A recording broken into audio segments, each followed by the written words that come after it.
नमस्कार, मैं हूं अनुष्का राय और आप देख रहे हैं इंडिया फैक्ट न्यूज। आइए नजर डालते हैं आज की खबरों की ओर।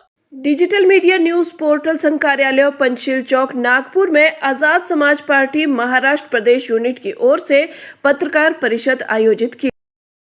परिषद में आगामी 69वें बौद्ध धम्म दीक्षा दिवस 14 अक्टूबर 2025 के उपलक्ष्य में होने वाले विशाल प्रबुद्ध जन सम्मेलन की जानकारी दी जाएगी, जो कविवर्य सुरेश भट्ट सभागृह रेशम बाग में आयोजित किया जाएगा। सुरेश भट्ट के कार्यक्रम में राष्ट्रीय अध्यक्ष एवं सांसद एडवोकेट भाई चंद्रशेखर आजाद, महाराष्ट्र प्रदेश प्रभारी गौरी प्रसाद उपासक, रुपेश बागेश्वर और प्रदेश अध्यक्ष मनीष साठे उपस्थित रहेंगे। आजाद समाज पार्टी के राष्ट्रीय अध्यक्ष और भीम आर्मी एकता मिशन के चीफ और वर्तमान में नंगना के लोकसभा के सांसद माननीय श्री चंद्रशेखर आज़ाद जी का कल 14 अक्टूबर को नागपुर की धरती पर आगमन है। और 14 अक्टूबर का दिन हमने इसलिए चुना कि 14 अक्टूबर 1956 में भारतीय संविधान के निर्माता परम पूज्य बाबा साहेब डॉक्टर अम्बेडकर जी ने हिंदू धर्म को त्याग कर बुद्ध के धर्म की दीक्षा लिया। तो कल का दिन अपने आप में बहुत ऐतिहासिक है, विशेषकर बुद्धिस्ट लोगों के लिए। तो उस दिन को बड़ी धूमधाम के साथ लोग मनाते हैं। तो जो कल का जो कार्यक्रम है वो आज़ाद समाज पार्टी महाराष्ट्र प्रदेश के तत्वाधान में कार्यक्रम है। और कार्यक्रम का जो नाम है वह है प्रबुद्ध जन सम्मेलन, विशाल प्रबुद्ध जन सम्मेलन, जो हमारा रवि सुरेश भट्ट सभागार जो रेशम बाग नागपुर में है वहाँ पर आयोजित किया गया। ये 1 बजे प्रारंभ होगा। तो सबसे पहले तो मैं आप सभी से विनम्र विनती करना चाहता हूँ कि आप लोगों का सबका इस कार्यक्रम में आप सबका स्वागत है।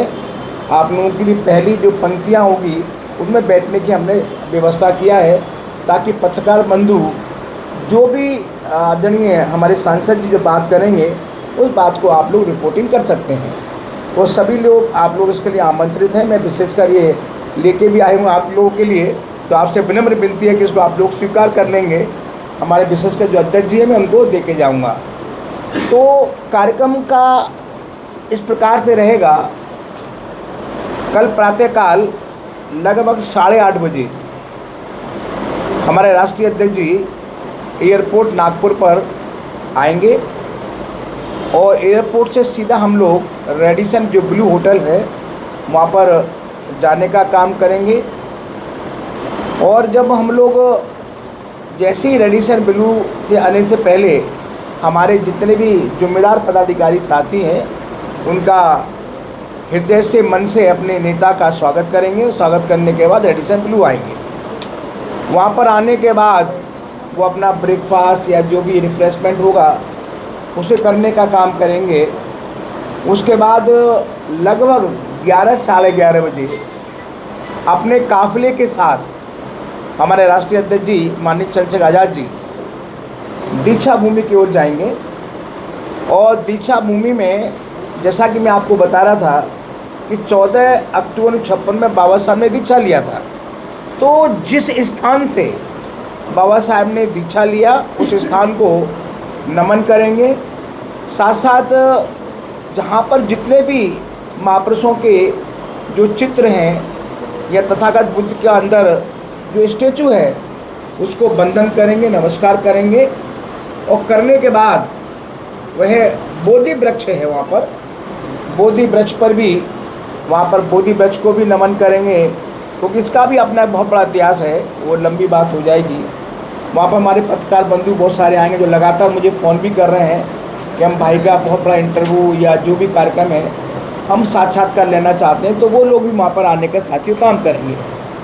उसके बाद भाई का हमारे जो इंटेलेक्चुअल कुछ लोग हैं, जो कोई IAS है, IPS है, डॉक्टर, इंजीनियर, प्रोफेसर्स लोग हैं, उनको भी संबोधन करेंगे।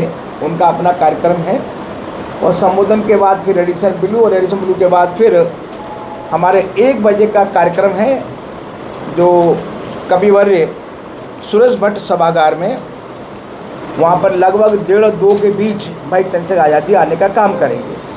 और जैसा कि हमारे इस कार्यक्रम का नाम है प्रबुद्ध जन सम्मेलन, तो इसके जानने की क्यूरियोसिटी आपके अंदर होना चाहिए कि भाई प्रबुद्ध जन सम्मेलन ही क्यों, और नाम क्यों नहीं रखा। इसके पीछे हमारी मानसिकता ये है कि अभी तक हमारे भीम आर्मी के साथी, आज़ाद समाज पार्टी के साथी जिन जिन एरियाज़ में तमाम प्रकार की समस्याओं को लेकर आंदोलित होते थे, तो लोग कहते थे कि भाई ये तो इसी प्रकार के लोग हैं। तो हम उनको दिखाना चाहते हैं हमारे विरोधियों को कि भाई जो आज़ाद समाज पार्टी है बहुत ही संगठित, अनुशासित पार्टी है और प्रबुद्ध लोगों की पार्टी है। इसलिए हमने लगभग 5000 कार्ड के माध्यम से ऐसे मैंने प्रबुद्ध लोगों को हमने आमंत्रित किया है उसमें सभागार में आने के लिए, तो वो भी सभी साथी वहाँ पर आने का काम करेंगे। और भाई चंद्रशेखर आज़ाद जी न केवल प्रबुद्ध जन सम्मेलन को संबोधित करेंगे, बल्कि वर्तमान देश के जो भी हालात हैं उस हालात पर अपनी बात रखेंगे। साथ साथ आपको पता है कि बहुत जल्दी इस महाराष्ट्र की धरती पर लोकल बॉडी के चुनाव होने वाले हैं, उस पर भी बात रखेंगे कि हम लोग अलायंस से लड़ेंगे, कैसे लड़ेंगे, क्या करेंगे, उस सारी विस्तार पूर्वक चर्चा वहाँ पर होगी। तो मैं पुनः आपसे आग्रह करना चाहता हूँ, विनती करना चाहता हूँ कि हमारी जो डिजिटल मीडिया न्यूज़ पोर्टल संघ के जितने भी जिम्मेदार साथी यहाँ बैठे हैं, मेरी बात को सुन रहे हैं, उन सभी से विनती है कि उस कार्यक्रम में आप लोगों का स्वागत है, आप लोग वहाँ पर आइए। तो और जो कुछ आप में से कोई पूछना चाहते हैं तो आपका स्वागत है, मैं उस बात का जवाब देने को तैयार हूँ। धन्यवाद। फिलहाल अभी के लिए इतना ही। आपको आज की यह खबर कैसी लगी कमेंट में जरूर बताएं, और यदि आप हमारे चैनल पर विज्ञापन देना चाहते हैं तो नीचे दिए गए ईमेल आईडी या कांटेक्ट नंबर पर संपर्क कर सकते हैं। और इंडिया फैक्ट न्यूज से जुड़ने के लिए हमारे पेज को लाइक और सब्सक्राइब करना ना भूलें। अगली खबर तक के लिए फिलहाल मुझे दीजिए इजाजत। धन्यवाद।